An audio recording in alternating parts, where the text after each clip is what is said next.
नमस्कार, मैं हूं शशि रंजन और आपका बहुत बहुत स्वागत है जनता टीवी पे। और आप देख रहे हैं हमारे साथ ये खास कार्यक्रम, नाम है संसद मार्ग।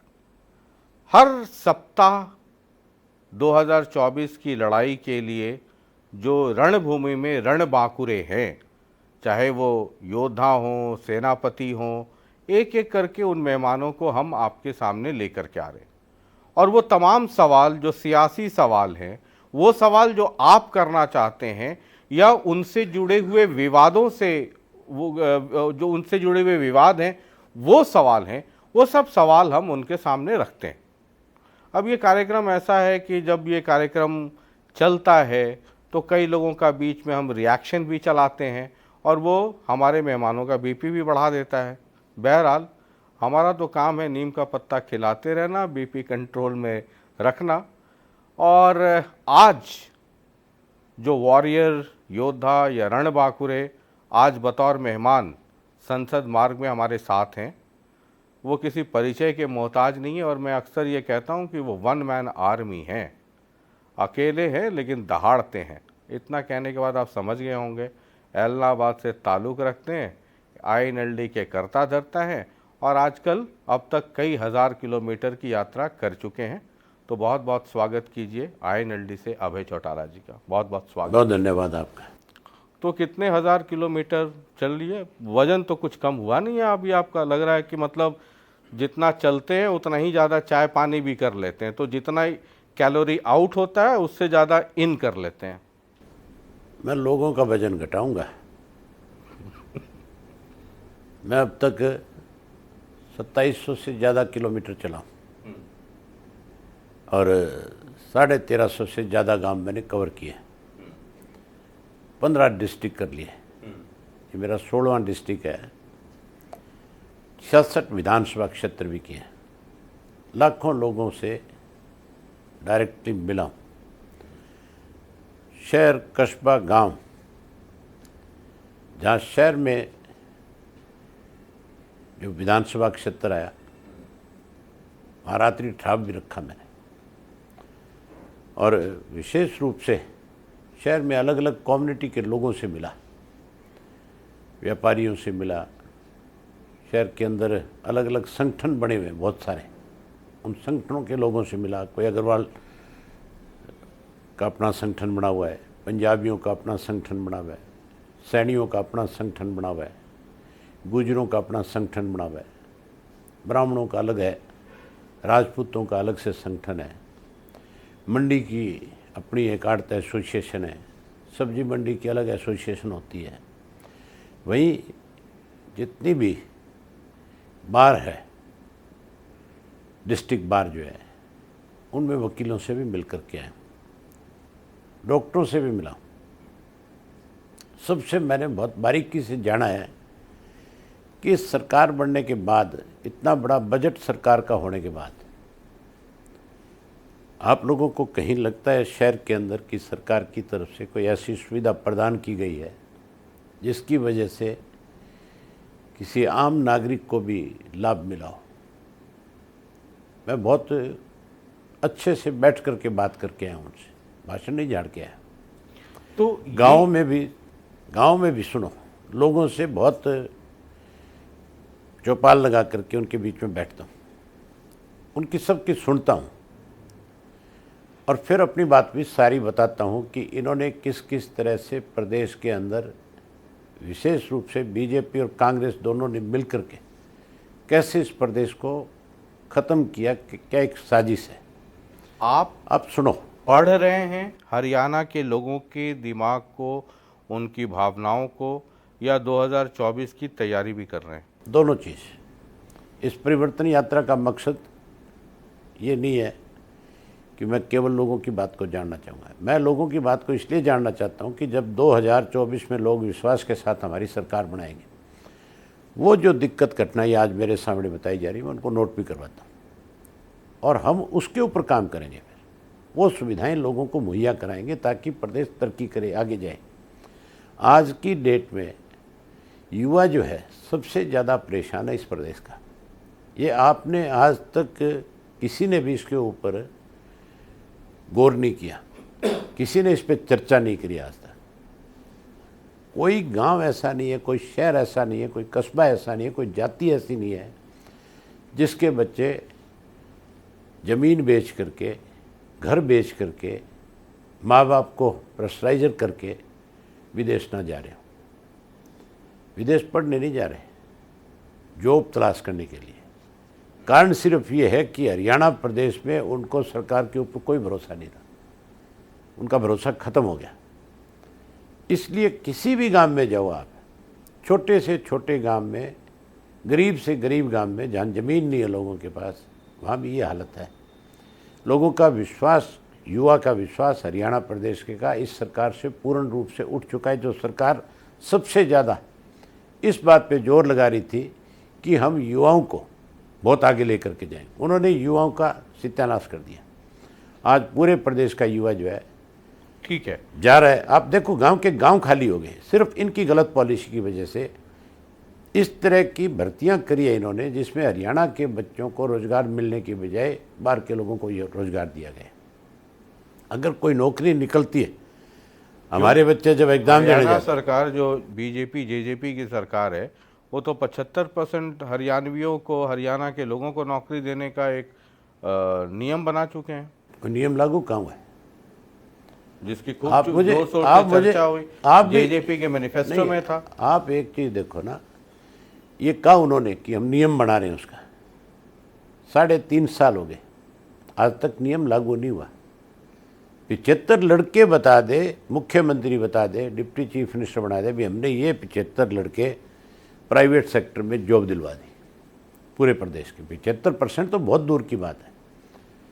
ये चीज़ जो है, इसको आप अपने रिपोर्टर्स को कहो कि वो जाकर के इस बात की पता लगाए और फिर आप उसके ऊपर एक डॉक्यूमेंट्री बनाओ, लोगों को बताओ कि कैसे आज हरियाणा प्रदेश के युवा को जो है इन्होंने इस हालत में ला करके खड़ा कर दिया कि वो अपने माँ बाप को ज़मीन बेचने पे मजबूर करता है। तो आप मतलब काफ़ी दिन हो गए आप लगातार घूम रहे हैं, मैं आपकी यात्रा को बड़ा सीरियसली देखता भी हूँ, डेली आप क्या बोलते हैं, लोग क्या बोलते हैं समझता भी हूँ, उसको पढ़ने की भी कोशिश करता हूँ। मैं एक चीज़ बड़ा समझना चाह रहा था आपसे अभय जी, बहुत ही गंभीरतापूर्वक। ठीक है, आप ये यात्रा निकाल रहे हैं, एक नेता को जाना भी चाहिए, हर पॉलिटिकल पार्टी को जाना भी चाहिए, लेकिन उसका रिस्पॉन्स या जो आप दुख दर्द देख रहे हैं उसको आप तभी सुलझा पाएंगे जब आपके हाथ में सत्ता हो, सरकार हो। सत्ता तो 2024 में आएगी हर हालत में, ठीक है, तो उसको कोई नहीं रोक सकता। उसके लिए आपको सीटें जीतनी होंगी, विधानसभा में भी जीतनी होंगी, लोकसभा में भी जीतनी होंगी। तो जो ग्राउंड पे लोग आपको अपना दुख दर्द बता रहे हैं, लेकिन आप अकेले एमएलए हैं अभी, आपको अगर हरियाणा में सरकार बनाना है तो वहाँ कम से कम 46 का आंकड़ा चाहिए। उसके पहले लोकसभा चुनाव है, वहाँ भी एक लिटमस टेस्ट होगा। वो जो नेता जिस रूप से जुड़ने चाहिए थे सुन तो वो नहीं जुड़ रहे। मैं नेताओं को जोड़ूंगा भी नहीं। आज की तारीख में नेताओं से भरोसा उठ गया, इसलिए उठ गया कि नेताओं ने झूठ बोल बोल करके लोगों को बड़े बड़े समझबाग दिखा दिखा करके बहुत बार बेईमानी कर ली। कांग्रेस ने चुनाव कौन लड़ेगा? सुन लो, चुनाव लड़ेंगे जो नए बच्चे हैं, जो आज जिला परिषद के मेंबर हैं, जो गांव के सरपंच बने हुए हैं, जो पढ़े लिखे बच्चे हैं, जिनके माँ बाप सामाजिक कार्यकर्ता के रूप में अपने अपने इलाके में जाने जाते हैं, जिनकी अपनी अपनी बड़ी पहचान है, जो किसी भी पंचायत में जा कर के अपनी एक पहचान बनाते हैं।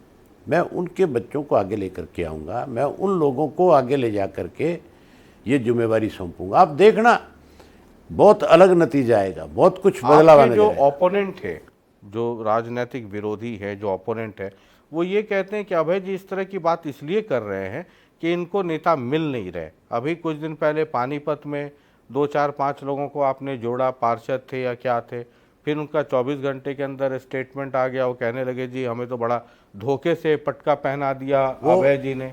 वो बिल्कुल ही सरासर झूठ बोलते हैं। खुद वो लड़के, मेरी मीटिंग थी सराना गांव में, वहाँ पे गए, वहाँ जा कर के उन्होंने पहले पटके पहने, उसके बाद उन्होंने खुद आगे से चल कर के ये कहा कि जी हमारी प्रेस में भी आनी चाहिए। मेरी प्रेस कॉन्फ्रेंस थी, अगले दिन मैंने उनको प्रेस कॉन्फ्रेंस में बुला करके बैठाया, वो सारे के सारे बैठे थे। सबके नाम लिए। अगर मैं आपको ज़बरदस्ती, कोई एक जिम्मेदार व्यक्ति है जो जिला परिषद का मेंबर है, मैं उसको ज़बरदस्ती कैसे पटका पहना दूंगा? वो उसी टाइम विरोध कर देगा, वो उसी टाइम खड़ा होकर के चला जाएगा, कोई रोकता है उसको? उनके ऊपर प्रेशर बनाया गया बीजेपी से, उनको डराया और धमकाया गया। उनके खिलाफ एक लड़का तो ऐसा है जिसके खिलाफ कोई मुकदमे थे, उसको तो यहाँ तक भी कहा कि हम तेरे को शाम को ही अंदर दे देंगे, डरा करके वापस ले गए। डराने से कोई लोग ज़्यादा दिन नहीं रुकेंगे। ये लोग जो ये मन बना चुके वो आएंगे। आप बीजेपी की बात कर रहे हैं कि डरा धमका के उनको वापस हाँ, कर लिया। ये भाजपा ने जितने चेयरमैन बनाए हैं, भाजपा ये बता देना, जेजेपी ये बता देना, इनका कौन सा जीता हुआ था? जरा बीजेपी के लोग आपकी यात्रा के बारे में क्या कहते हैं? आप बड़ा अच्छे से पहचानते हैं उनको, ये पहले विधानसभा अध्यक्ष भी थे। एक टाइम था जब लोकदल एक मजबूत पार्टी थी। आज लोकदल का कुछ मुझे आधार लगता नहीं, क्योंकि एक एमएलए उनके पास है तो कुछ लगता नहीं। हालांकि वो यात्रा कर रहे हैं, लोगों के साथ जाए भी रहे, लेकिन उनका जो भेदभाव का तरीका, जिस प्रकार का तानाशाही रवैया उनका रहा, वो लोग भूले नहीं है, बाल तक उनके याद है। हालांकि वो काफी प्रयास कर रहे हैं, बहुत लंबी यात्रा कर रहे हैं और लगातार काफी लंबी टाइम से लगे हैं। अब टाइम है, उसके बाद देखो क्या होता है, लेकिन मुझे लगता नहीं है कि कोई बहुत बड़ी ताकत है आज की तारीख में। ये तो बेचारे दुखी हैं, परेशान हैं, इनकी सुनवाई नहीं हो रही आजकल। ये सारा दिन टीवी के आगे रहते हैं, ऐसी हालत है। मिनिस्टर एजुकेशन के बने हुए बेचारे, एक छोटी सी बच्ची 8th क्लास की, ये कहीं बच्चों के स्कूल में गए और बच्चों से सवाल करने लगे, पूछने लगे। तो बच्ची ने खड़े होकर के, एक मीडियम इंग्लिश की लड़की थी, उसने इनके सामने अपने यहाँ की जो स्टडी की बात जो करनी थी वो बताई। तो आगे से मंत्री जी कहते हैं, बच्चे मेरे को अच्छे से सुनाई नहीं दिया, दोबारा बताओ। तो वहाँ कोई जिसने वो कार्यक्रम रखा वो गया, फिर वो कहता है हिंदी में बताओ। बच्ची कहती है सॉरी। उसने फिर अंग्रेजी में बोला। तो अनपढ़ लोगों को मंत्री बना रखा है, आप उनसे क्या उम्मीद करोगे कि वो प्रदेश का भला करेंगे? आप देखो, मैं इनके हलके में जाऊंगा, यात्रा वहाँ भी जाएगी मेरी, और जब मैं जाऊंगा उसके बाद आप मंत्री जी से दोबारा फिर आप पूछना कि मंत्री जी क्या लगता है आपको, फिर बताएंगे आपको ठीक से। जब ये बात करने का इनका है ना, आज जिस ढंग से बोल रहे हैं, जिस दिन मेरी यात्रा वहाँ जाएगी उसके बाद जब पूछोगे, इनकी भाषा बदल जाएगी, इनके चेहरों की हाव भाव बदल जाते हैं। मैं जिन 66 विधानसभा क्षेत्र में जाकर के वहाँ जो एमएलए हैं, आप उन सब से एक बार इंटरव्यू करें, आप उनसे एक बार फ़ोन करके पूछें कि यार बताओ सरी यात्रा में क्या था। फिर देखो आप खुद आपको ये एहसास हो जाएगा। मैं अब की बार विधानसभा के अंदर, मुझे अगर पूरा समय मिला बोलने के लिए, मैं एक एक विधायक की भी पोल खोल सकता हूँ। मेरे पास इतना बड़ा मसाला है आज की डेट में कि मैं हर के बारे में बता सकता हूँ कि तेरे बारे में लोग क्या कहते हैं, कौन कौन लोग क्या कहते हैं। तो आप ये कह तो देते हैं, आपने पिछले विधानसभा में बहुत कुछ कहा, एविडेंस तो फिर आपने कुछ दिया नहीं। आपने कहा कोई मांगेगा तो देंगे, डिप्टी सीएम के बारे में कह दिया, इसके बारे में तनातनी सब हो गया। एक मिनट सुनो, आपको दे दूं, आप चला दोगे? नहीं, आप प्रेस कॉन्फ्रेंस हमेशा करते हैं, प्रेस कॉन्फ्रेंस में सार्वजनिक कर नहीं, आप मुझे एक चीज बताओ, स्पीकर ने मेरे से ये कहा था जब हमारा विधानसभा का सेशन था, मैं इलाहाबाद से दोबारा जब बन करके गया, मुझे जो मौका मिला, मैंने कहा भाई ये दोनों तीनों इकट्ठे हो गए थे, सारा जोर लगा के आए थे मेरे खिलाफ, ये मुझे फिर भी विधानसभा में आने से रोक नहीं पाए। आपको क्या तकलीफ है? मैंने ये कहा था स्पीकर को भी, आपको क्या तकलीफ है, आप मुझे बोलने से क्यों रोकते हो? ये मुझे विधानसभा में आने से नहीं रोक पाए, सारे मिल गए थे। और मिलने के लायदा मैंने ये कहा ये 15-15 हज़ार रुपये मतदाताओं को दे रहे थे, सरकारी मशीनरी का बड़ा दुरुपयोग हो रहा था, कैसे पुलिस के साए में लोगों को डरा करके, और ये लोग उस चुनाव को जीतना चाहते थे। स्पीकर ने कहा कि आप अभय जी जो बात कह रहे हो वो तथ्यों पे बोलो। मैंने कहा मैं तथ्य क्या चाहते हो आप? वो कहने लगे कि आप कोई सबूत दो। मैंने कहा मैं हर गांव से आपको 10-10, 20-20 एफिडेविट बनवा के दे दूँ। आप क्या करोगे बताओ?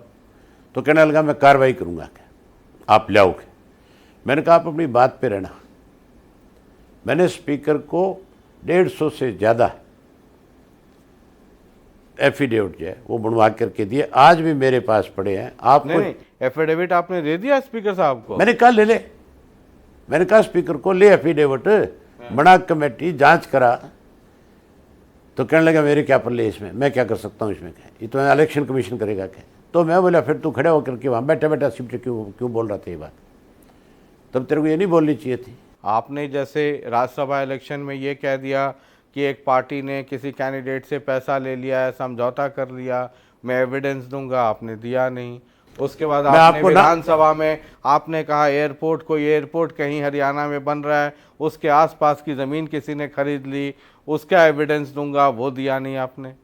आप तो प्रेस कॉन्फ्रेंस डेली करते हैं। मुझे आप एक चीज बताओ, आप तो शेर की तरह दहाड़ते हैं, तो प्रेस कॉन्फ्रेंस कर करके सब सबूत दे दिया कीजिए। आप मुझे एक चीज और बताओ, मैंने विधानसभा के अंदर चीफ मिनिस्टर को कहा था कि तेरे को रजिस्ट्रियां दे दूं, तो दिया नहीं ना आपने अब तक। मुख्यमंत्री इंक्वायरी के लिए हाथ तो भरे, मुख्यमंत्री इंक्वायरी के लिए हाथ तो भरे। मैंने तो मुख्यमंत्री को 400 पेज की सीट बाकायदा साइन करके कांग्रेस के खिलाफ, भूपेंद्र सिंह हुड्डा की सरकार के खिलाफ मुख्यमंत्री को दी।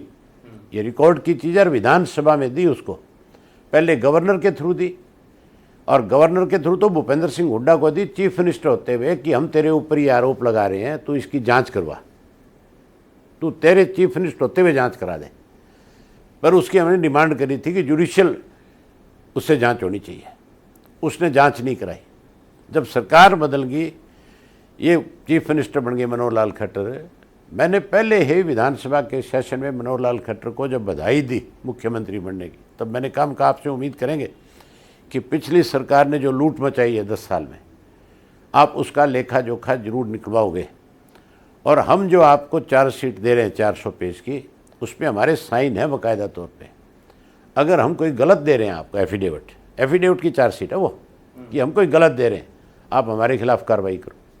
अगर वो सही है सारी बातें, तो फिर आपको इसकी SIT से, आपको किसी से, CBI से, तो जिससे आप दे दिया आपने, शुरू में दे दी थी मुख्यमंत्री को, पहले सेशन में ही दे दी, पहले या दूसरे सेशन में। आज तक मुख्यमंत्री ने कुछ नहीं किया उस पर।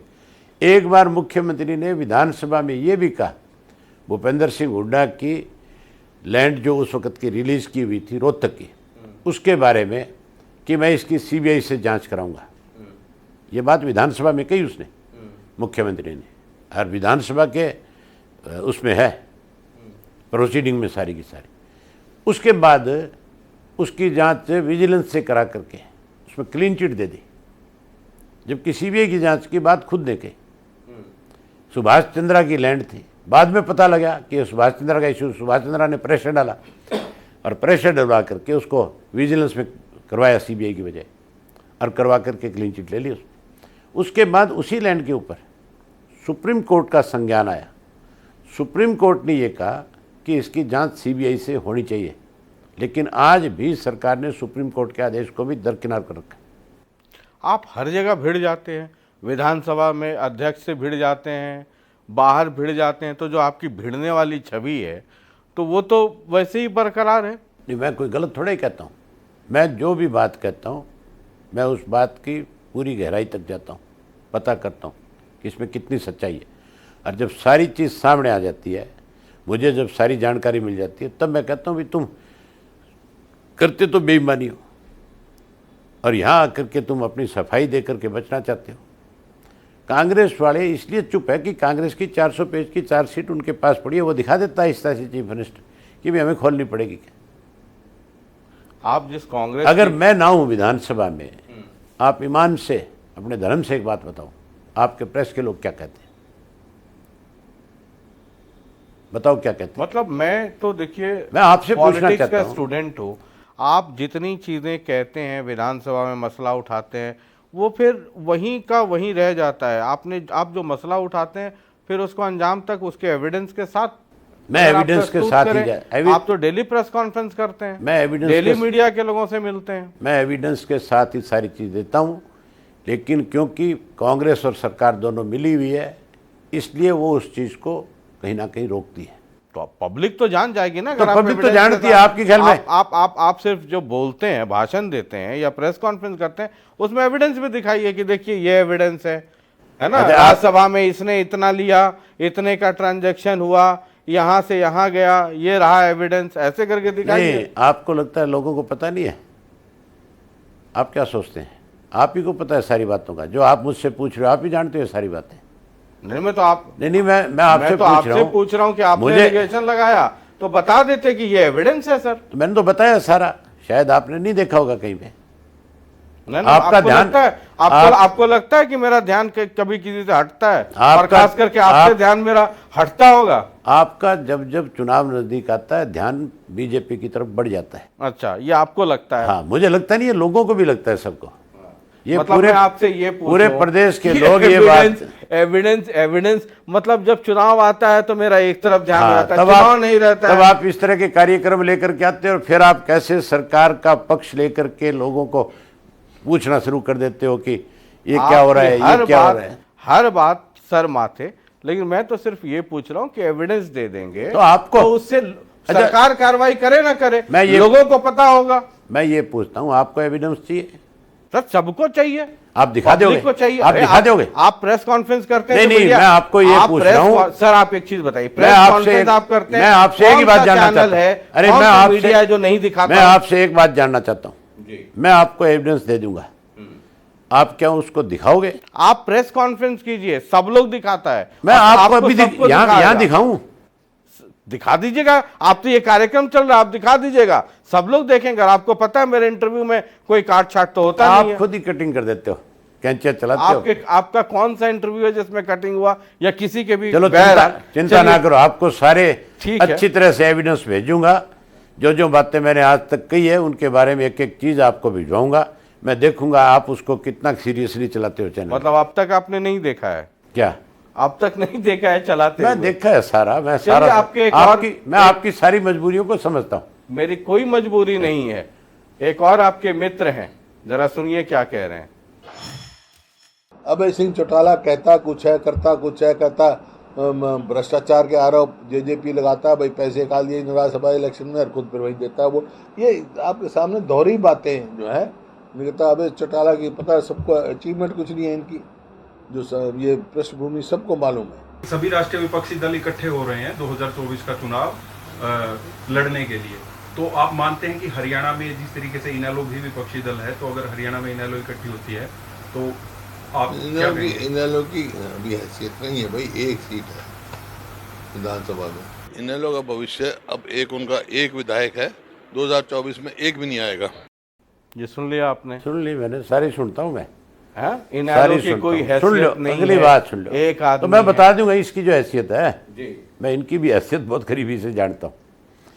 ये जो भूपेंद्र सिंह हुड्डा ने कहा है, अभी जो भी मैं इस तरह की बातें कह देता हूँ विधानसभा में, पहले तो इससे चौधरी से ये पूछो कि सुभाष चंद्रा का जब इलेक्शन था, बैलेट पेपर किसने खाली छोड़ा था? तू 2 बार चीफ मिनिस्टर रहा है, क्या बैलेट पेपर के ऊपर निशान लगाना नहीं आता? LLB है, अनपढ़ है क्या? इसने बीजेपी की मदद करी। ये आदमी कांग्रेस का हितैषी नहीं है, ये कांग्रेस को ख़त्म कर रहा है, ये भारतीय जनता पार्टी के हाथों में खेल रहा है। इसका बेटा राज्यसभा का मेंबर कैसे बना? किसी कीमत पे नहीं बन सकता था बीजेपी अगर उसके सामने कोई कैंडिडेट खड़ा कर देती। यही MLAs का रेशो उस वक्त था, यही अब था कि नहीं था? अब की बार बीजेपी ने कैंडिडेट खड़ा किया ना समर्थित, क्यों किया? कि भूपेंद्र सिंह हुड्डा का कोई घर का मेंबर नहीं लड़ रहा था, और भूपेंद्र सिंह हुड्डा के अब की बार जो राज्यसभा का मेंबर का चुनाव लड़ रहा था, उसका राजनीतिक कद इससे बड़ा था। वो इस बात से डरता था कि अगर ये राज्यसभा से चुन करके चला गया तो इसकी दखलंदाजी कांग्रेस में हरियाणा में बहुत बढ़ जाएगी, इसलिए उसको हराने के लिए इसने ये काम शुरू कर दिया। वो कह रहे हैं कि एक जो मसला उठा अभी, एक मैं आपको इंडिया। पूछता हूँ, आपको उस बात का जवाब मिल गया कि नहीं मिल गया इसकी? नहीं, ये मैंने देखा हुआ है, और पेन बदलने और ये बात फिर अगली और सुनो। हाँ। सुभाष चंद्रा का भी इंटरव्यू इसी लल्लन ने लिया। और उसके अंदर सुभाष चंद्रा ने भी ये बात कही है कि भूपेंद्र सिंह हुड्डा की अगर मुझे मदद नहीं होती तो मैं किसी कीमत पे चुनाव नहीं जीतता, मेरी भूपेंद्र सिंह हुड्डा ने मदद करी इसलिए मैं चुनाव जीता। तो फिर और रह क्या गया? इससे ज़्यादा बड़ा सबूत क्या चाहिए ऐसे व्यक्ति के लिए जो अपने आप को ये कहता है कि मैं कांग्रेस का बड़ा खैर ख्वाह हूँ। इसने कांग्रेस को मिट्टी नहीं कर दिया। अगर कांग्रेस में ऐसे ही खैर ख्वाह है तो फिर तो कांग्रेस आप मान के चलो कभी भी आगे नहीं बढ़ पाएगी।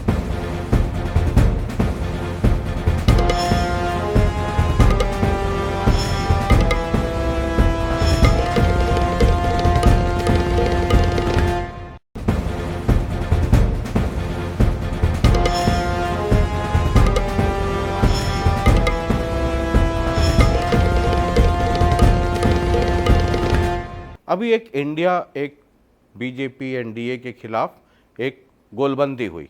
हालांकि इसकी शुरुआत तो ओम प्रकाश चौटाला जी ने बहुत पहले हरियाणा की एक सभा में कर दी थी, लेकिन उसमें सभी लोगों को बुलाया गया। एनडीए ने मतलब कांडा जी की भी पार्टी को बीजेपी ने बुला लिया, जेजेपी को भी बुला लिया, लेकिन जो मैं आपके सवाल का जवाब वैसे ही दे दूं। जो इंडिया जो बना हाँ। उसमें आईएनएलडी को नहीं बुलाया गया। आपको क्या पता? मुझे नहीं पता, इसलिए पूछ रहा आप हूं। कैसे कह सकते हो नहीं बुलाया? मैंने देखा नहीं देखा। लोग कह रहे हैं अगर कि कोई- नहीं बुलाया, मतलब नहीं, मैं जानना लोगों के चाहता कहने हूं से क्या मतलब कि है? सच्चाई क्या है? सच्चाई ये है कि इसकी शुरुआत हमने करी और आप निश्चिंत रहो। अभी 2 मीटिंगें हुई है, आगे और मीटिंगें होनी है। हमारा प्रतिनिधि जाएगा, हमें इनविटेशन आते हैं, हम अपने काम में बिजी थे, हम नहीं जा पाए। और पहली जो मीटिंग थी, पहली मीटिंग तो अनौपचारिक मीटिंग थी। दूसरी में यह था भी जिन जिनके मेंबर पार्लियामेंट्स हैं उन पार्टियों को बुला लिया जाए एक बारी। अब जो मीटिंग होगी नेक्स्ट, उसका आज इनविटेशन आया हुआ था ममता जी के यहाँ से मेरे पास।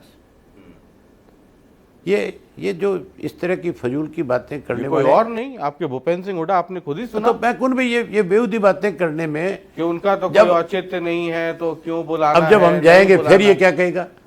वही तो पूछ फिर रहा इससे हूं पूछना ना कि है क्या हकीकत। नहीं, फिर आप- लोग आधा उनको टीवी पे सुन लेते हैं, इधर सुन लेते हैं। मैंने ओहो कहा भाई, सामने है, आप मैं चौधरी आपसे सीधे पूछ लूं। जब हम जाएंगे उस दिन चौधरी भूपेंद्र सिंह हुड्डा से पूछ लेना। भूपेंद्र सिंह हुड्डा तो टिकटें भी बांट रहा है कांग्रेस की। ये तो जिस किसी को मिलता आपको मिलेगा। रंजन जी चिंता मत करो, बिहार में आपके लोग, यहाँ फरीदाबाद में बहुत है, मैं आपको वहाँ से टिकट दे दूँगा, आप ज्वाइन कर लो। ये तो हर एक किसी को टिकट बांटता है। फिर अब गले की फांस पड़ी हुई है। टिकट अपने लड़के को दिलवा देगा लोकसभा की, उस वक्त मानूंगा मैं। इसके पास कोई ताकत है छोटी मोटी कांग्रेस में।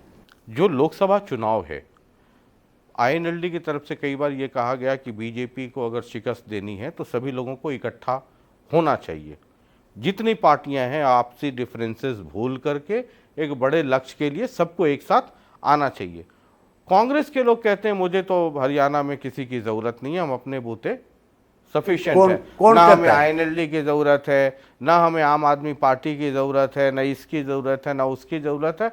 हम अकेले 10 की 10 जीत जाएंगे, हमें किसी की जरूरत नहीं है, बाकी किसी का कोई जनाधार नहीं है। ये कांग्रेस के लोग कहते हैं। कौन लोग कहते हैं ये बताओ? ये भूपेंद्र सिंह हुड्डा को कहते आप सुना, मुझे- दीपेंद्र हुड्डा को कहते आप मुझे सुना, बस 2 ही बाप बेटा कहते हैं। अध्यक्ष को कहते सुना। नहीं तो कांग्रेस अध्यक्ष तो इन्हीं का ही पिट्ठू है। फिर अध्यक्ष कोई और बार से थोड़ा ही आया हुआ है।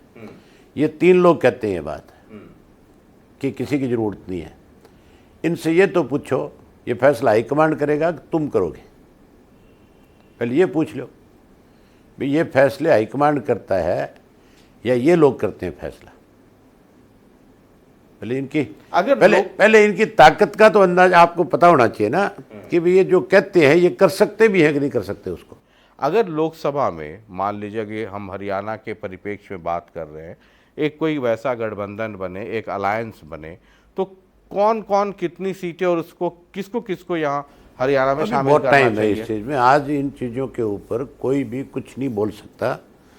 ये जब सारी मीटिंगें हो जाएगी, सारा कुछ तय हो जाएगा, उसके बाद ही ये तय हो पाएगा कि कौन किस सीट के ऊपर चुनाव लड़ेगा, किसको कितनी पे मिलेगी, क्या होगी, कौन सेक्रीफाइस करेगा, कौन इसको आगे बढ़ाएगा। इसके लिए बहुत जल्दबाजी वाली बात आप करें। अभी 2 मीटिंग हुई है, अभी और मीटिंगें होंगी और बहुत सारी चीज़ें ऐसी हैं जिनको क्लियर करना पड़ेगा। बहुत सारी पार्टीज़ में आपस में भी 100 जगह पे दिक्कतें आती हैं। इसके लिए बहुत बड़े बड़े सेक्रीफाइस करने पड़ते हैं।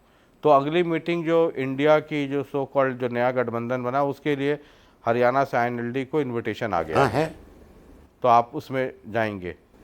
कोई जाना नहीं जाना ये कोई जरूरी नहीं है। मतलब मीटिंग होगी तो उसमें जाएंगे, अरे अपनी भाई बात रखेंगे, मीटिंग का एजेंडा देखेंगे पहले कि मीटिंग में क्या हो रहा है। आप यूं तो नहीं है कि आप जाकर के फोटो खिंचा के आनी है क्या? नहीं मतलब मीटिंग में क्या होता है, सब लोग आपस में बातचीत करते हैं। आप बातचीत करते हैं तो हमारी बातचीत तो जितने भी हमारे जितने पार्टनर रहे हैं एनडीए इसके पहले जो पुराने और जो हमारी मीटिंग में आए थे, हमारी उन लोगों से रोज बातचीत होती है। आपके जो विरोधी हैं वो ये कहते हैं कि INLD अब इस हालत पे आ गई है कि कांग्रेस जैसी पार्टी से भी अब गठबंधन करने को तैयार हो गई है। INLD अपने अस्तित्व की लड़ाई लड़ रही है। ये बड़ा हार्ड रिएक्शन होता है, बहुत ही कड़वा रिएक्शन होता है INLD के लिए किस चीज का? कि अब आप मुझे एक चीज INLD बता- अपना अस्तित्व बचाने के लिए अरे अब अस्तित्व- कांग्रेस से या इससे उससे किसी से भी अब समझौता करने को तैयार है। आपको लगता है कि हम अस्तित्व की लड़ाई लड़ रहे हैं? हमने कभी है ना कमजोरी नहीं दिखाई, ना हम जा कर के किसी के दरवाजे पे खड़े हुए।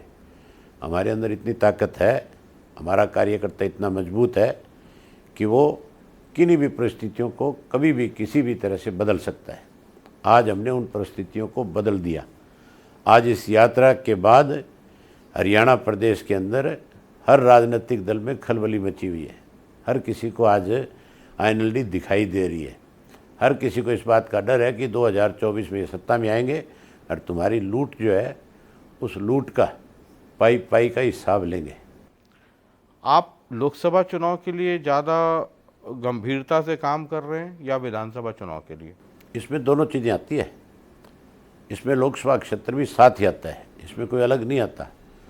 जो आदमी हमें विधानसभा में वोट कास्ट जैसे करेगा, आप रणनीति बनाते हैं तो लोकसभा आपके हम हर आदमी से जब बात करते हैं तो उससे पूछते हैं कि क्या लोकसभा में भी आप हमारे साथ खड़े रहोगे? तो लोग कहते हैं बिल्कुल। ये कांग्रेस से, बीजेपी से, जेजेपी से, जेजेपी तो खत्म होगी।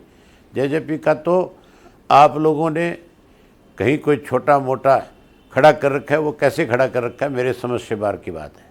आम जनता के बीच में जाओ, कल मेरे साथ चलो गांव में, मैं पूछा दूंगा लोगों से आपको। जेजेपी के लोग कहते हैं कि जिस दिन से हम सरकार में आए सब लोग कहते रहे कि 6 महीने में गया, 3 महीने में हमने तो एक गठबंधन दिन नहीं टूटा, अब 2 साल में टूटा। नहीं, ये बात वही हुआ, ये अब बात तो NDA के सुन- पार्टनर हो गए। अरे सुन लो, ये बात वही कहते हैं बेचारे सारा दिन, सारा दिन वही कहते हैं। ये बात है वही। आज आप मुझे बताओ, आप जेजेपी कर रहे हो, NDA के पार्टनर हो गए कह रहे हो। ये कह रहे थे ना हम चीफ मिनिस्टर बनेंगे,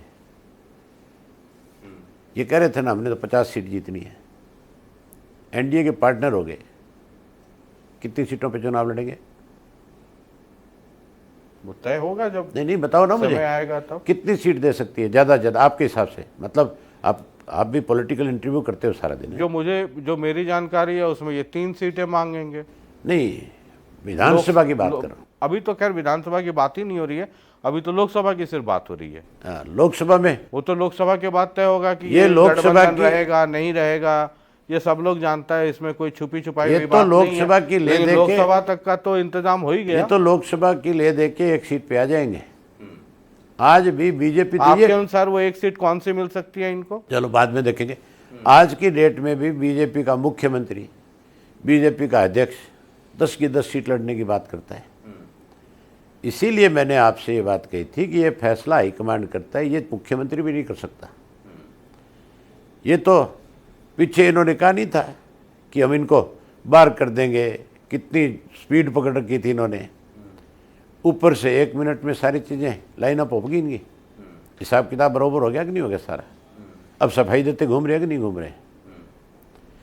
ये सारी चीज़ें जो है सेंट्रल हाईकमांड करता है। ना इनके पल्ले धांस है, ना कांग्रेस वालों के पल्ले। एक चीज बड़ा गंभीरता से मैं आपसे समझना चाहता हूं। दुर्भाग्यवश पिछले जो 2-3 चुनाव हुए हैं, INLD का जो भी कारण बना, पार्टी टूटना, ये वो सब लोगों को पता है, उस पर चर्चा नहीं करते हैं।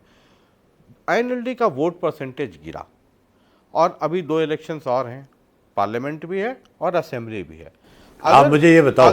अगर 1 मिनट मेरा सवाल कंप्लीट हो जाए, कई जो पॉलिटिकल एनालिस्ट हैं या जो आपके विरोधी है राजनीतिक तौर पे, वो ये कहते हैं कि आईएनएलडी को आज चश्मा सिंबल बचाने की जद्दोजहद करनी पड़ रही है, क्योंकि उसका एक सेट नॉर्म है इलेक्शन कमीशन का। अगर इतने चुनाव में इतने परसेंटेज वोट नहीं आया, ये नहीं हुआ, तो जो चश्मा एक इतने ज़माने से आईएनएलडी के पास है, अगर ऐसे ही चला तो वो चश्मा भी हाथ से चला जाएगा। चश्मे की तो आपको भी ज़रूरत है। मैं तो लगाता हूँ सर, नज़दीक वाला भी और दूर वाला भी, दोनों रखने चाहिए जी। चश्मा मान के चलो बहुत कुछ बदलेगा आपकी बार, क्योंकि इसको आपने गंभीरता से, मुझे आपकी थ्योरी भी बदलनी पड़ेगी अब की बार। जब इलेक्शन होगा फिर आपकी थ्योरी बदल जाएगी। मतलब कई पॉलिटिकल एनालिस्ट हैं वो इसको लेकर के कहते हैं और बहुत सीरियस चर्चा में कि अगर वोटिंग परसेंटेज का पैटर्न ये रहा। इसी से जुड़ा एक सवाल मैं आपसे करता हूँ। मैं दावे से एक बात कह सकता हूँ, मैं लोकसभा की 2 सीट हर हालत में जीतूंगा। अगर हम अकेले भी लड़ेंगे, किसी के साथ मिलके भी नहीं लड़ेंगे तो भी जीतेंगे। 2 सीटें जीतेंगे, आराम से जीतेंगे, कोई नहीं रोक सकता, कोई जोर लगा लेना। ठीक है। एक सवाल जो मैं ये समझना चाहता हूँ कि आपने कहा कि आप 2 सीटें आप जीत जाएंगे, है ना? आप ये नहीं बताना चाह रहे हैं कि जेजेपी को 1 सीट मिलेगी तो वो कौन सी सीट मिलेगी? वो तो उन्होंने तय करना है, बीजेपी वालों ने कौन सी देनी है। नहीं ना, आपके पास सब ज्ञान तो सब रहता है ना, आपको वो फैसला वो करेंगे, हम थोड़ा ही करेंगे उनका फैसला। आपको जानकारी तो आपको तो जानकारी रहती है।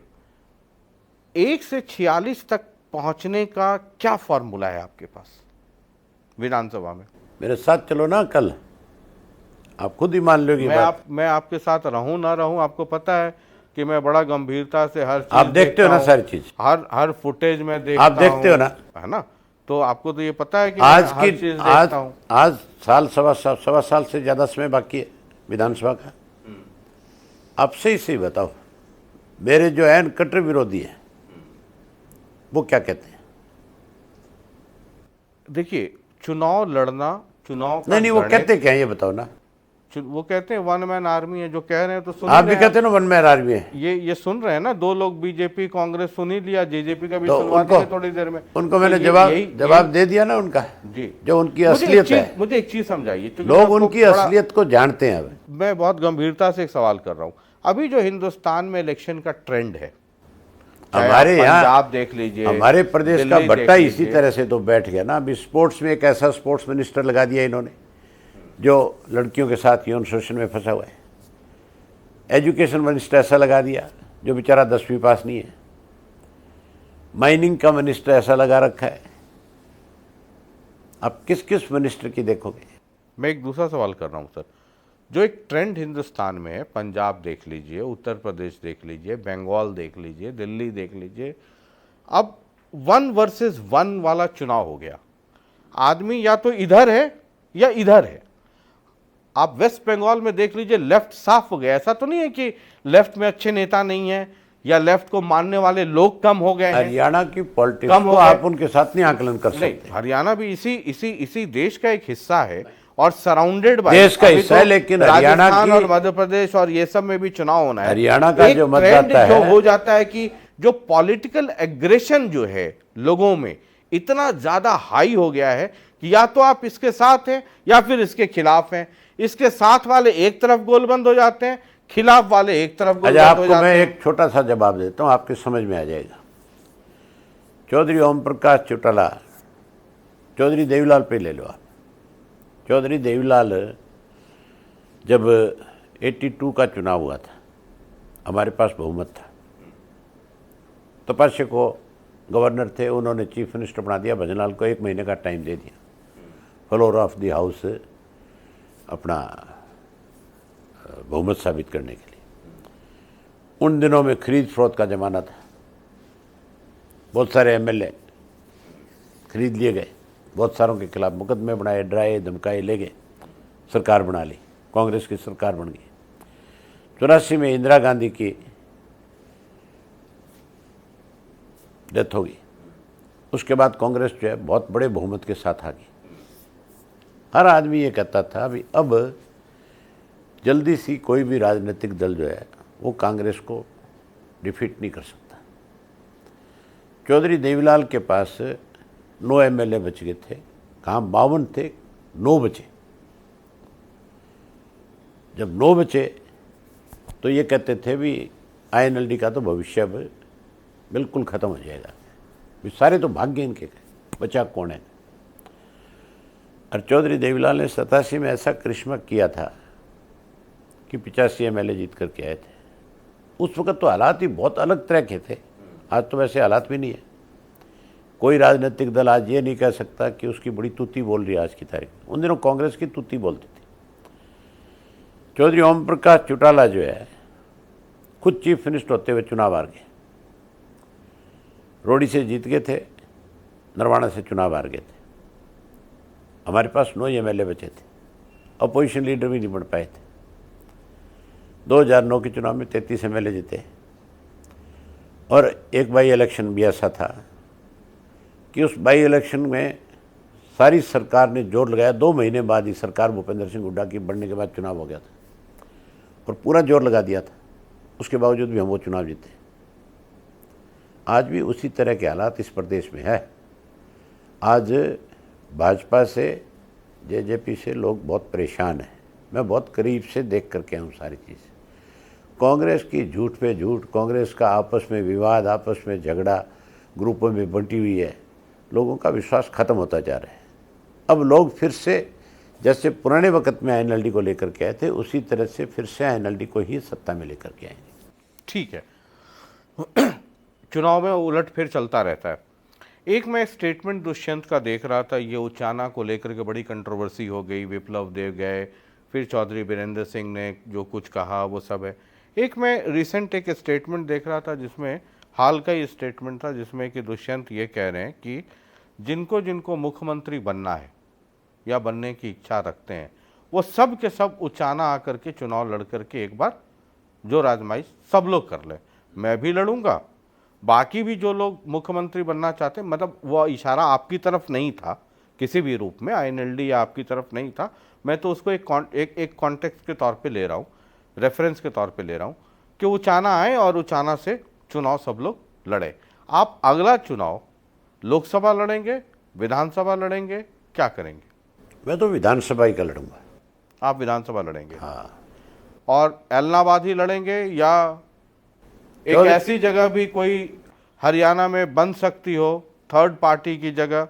जैसे उचाना मान लीजिए एक जगह है, वो तो आप लोगों का आईएनएलडी का पुराना गढ़ भी रहा है। ये पार्टी फैसला करेगी कि अभी सारे चीफ मिनिस्टर कैंडिडेट उचाना ना, कोई भी सही, कोई एक जगह, मैं कह रहा हूँ कोई का भी कोई एक जगह जो चीफ मिनिस्टर बनना चाहते सब वहां से लड़ लें। भाई कोई भी फैसला करे, कोई भी जगह का फैसला होगा, ये पार्टी के सब लोग बैठ करके तय करेंगे।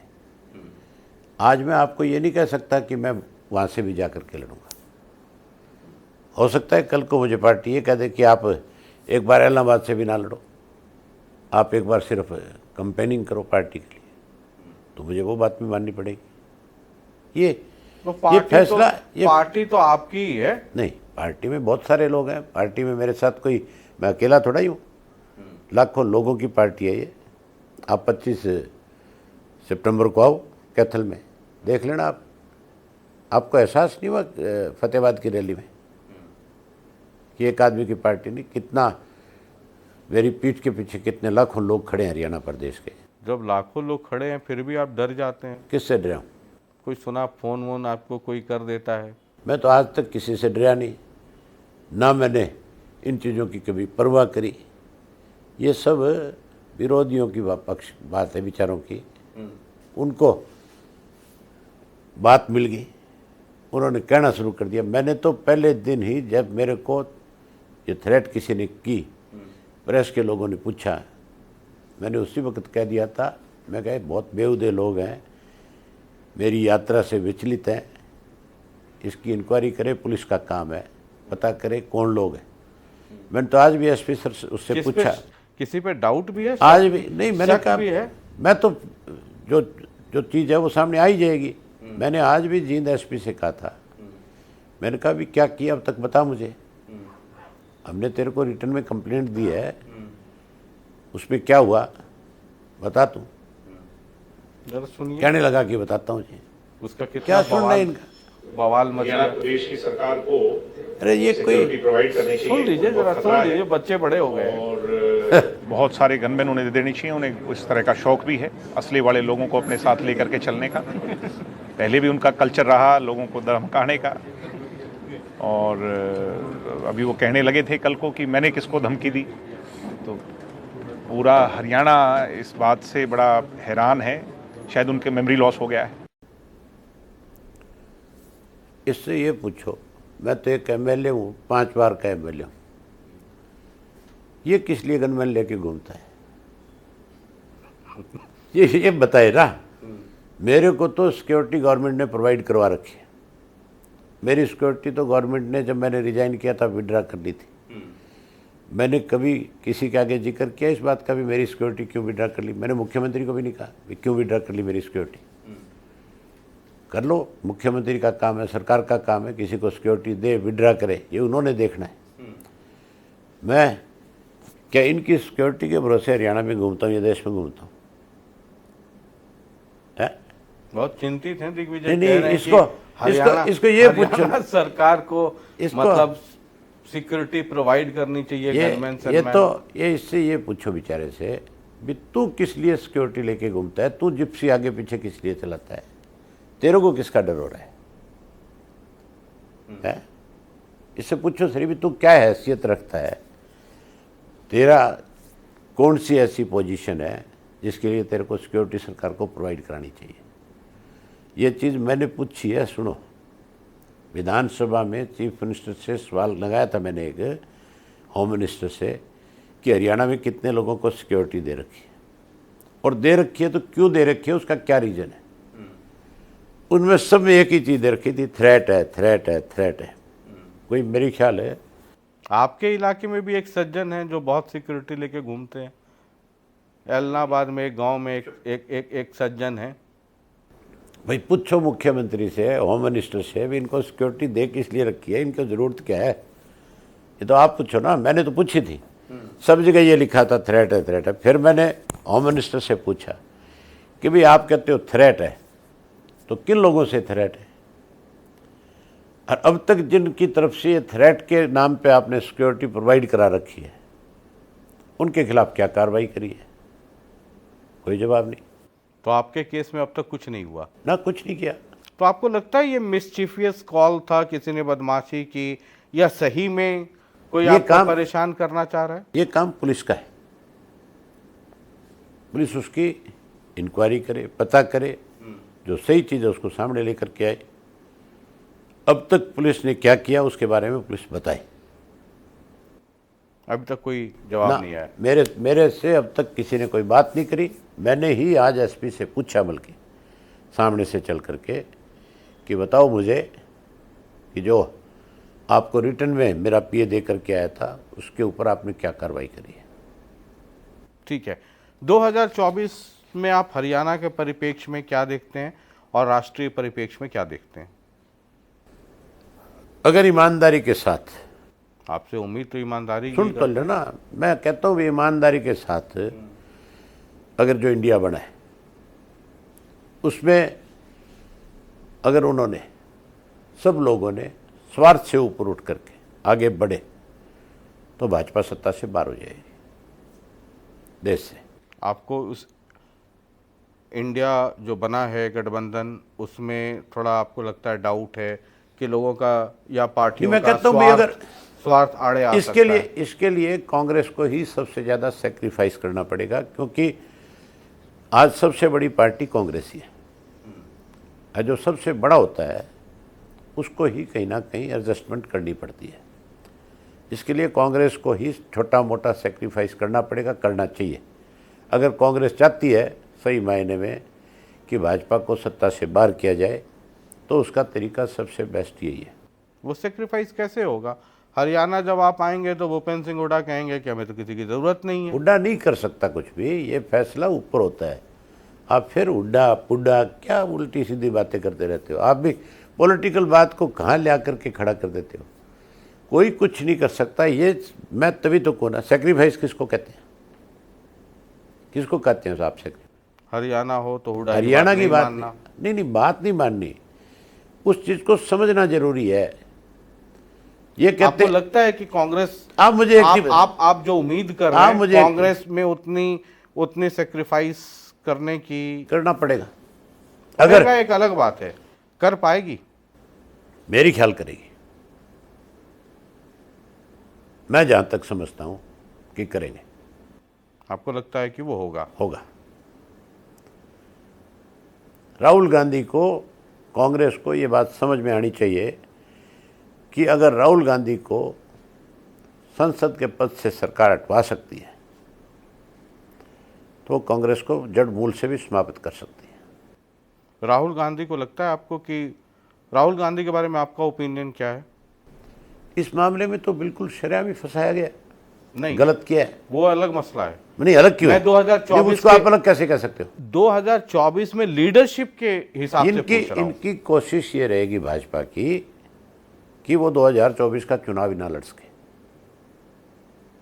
उनका प्रयास ये रहेगा, आप देखना। वो ठीक है, बीजेपी या जिसका जो प्रयास है, क्योंकि इंडिया को लीड करना है, इंडिया जो गठबंधन बना लीड करना है। राहुल गांधी सबसे बड़ी पार्टी के एक बड़े नेता हैं, तो राहुल गांधी के बारे में आपका क्या ओपिनियन है? राहुल गांधी को तो भाजपा ने पप्पू बनाया, कोशिश करी। राहुल गांधी में मैं समझता हूं कि लीडरशिप की क्वालिटी है उसमें। लीडरशिप की क्वालिटी ना हो तो फिर आज राहुल गांधी को कांग्रेस के अंदर इतनी बड़ी जगह नहीं रह सकती थी। तो आपको उम्मीद है? हाँ, है। चलिए, बहुत बहुत शुक्रिया बातचीत करने के लिए। धन्यवाद आपका। और देखते हैं 2024 में क्या होता है। जो मैंने कहा वही होगा। तो बहुत बहुत शुक्रिया। और आज के इस कार्यक्रम में मेहमान थे अभय चौटाला जी। राहुल गांधी से उम्मीद है, इंडिया से उम्मीद है। भूपेंद्र सिंह हुड्डा हरियाणा में क्या करते हैं, नहीं करते हैं, वो देखना बहुत दिलचस्प होगा। लेकिन मैं अक्सर ये कहता हूँ कि संसद मार्ग में जो इंटरव्यूज़ हो रहे हैं 2024 के हिसाब से हो रहे हैं, और जो भी राजनीतिक मसले हैं या पेचीदगियाँ हैं, उनको हम अपने मेहमानों के ज़रिए ही समझने की कोशिश करते हैं।